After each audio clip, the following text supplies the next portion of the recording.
প্রবল বর্ষায় ক্রমাগত জলস্তর বৃদ্ধি পাচ্ছে গোমতী নদীর জলস্তর বৃদ্ধি পাওয়ার ক্রমশই চিন্তিত নদীর তীরবর্তী বাসিন্দারা। ক্রমে জলের স্রোত ভেঙে যাচ্ছে, পার নদীর জলে ভেসে যাওয়ার উপক্রম।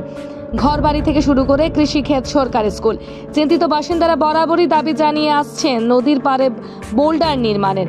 ঘটনা মেলাঘর পুর পরিষদের অন্তর্গত ইন্দিরানগর 8 নম্বর ওয়ার্ডে।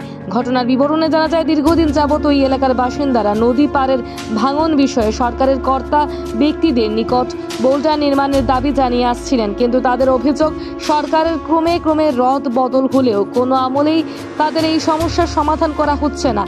আশ্বাস ব্যতীত কিছুই জোটেনি তাদের কপালে। নিরুপায় এলাকাবাসী এখন বাড়িঘর ছেড়ে অন্যত্র চলে যাওয়ার উপক্রম হয়েছে। যাদের সামর্থ্য আছে তারা এর পূর্বেই এই স্থান ত্যাগ করেছে, কিন্তু যে সকল দরিদ্র সীমার নিচে বসবাসকারী পরিবারগুলো রয়েছে তাদের দেয়ালে পিঠ ঠেকে গেছে। যে কোনো সময় নদীর জলে ভেসে যেতে পারে, সেই আশঙ্কাতেই দিন যাপন করছেন তারা। নিরুপায় এলাকাবাসী এখন দ্বারস্থ হয়েছে সংবাদ মাধ্যমের নিকট।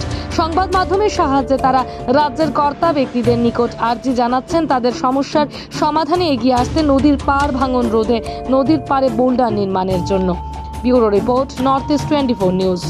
আমরা নদীরা ভাঙতে আছে। কোন জায়গাটা এটা ইন্দিরানগর 8 নম্বর ওয়ার্ড।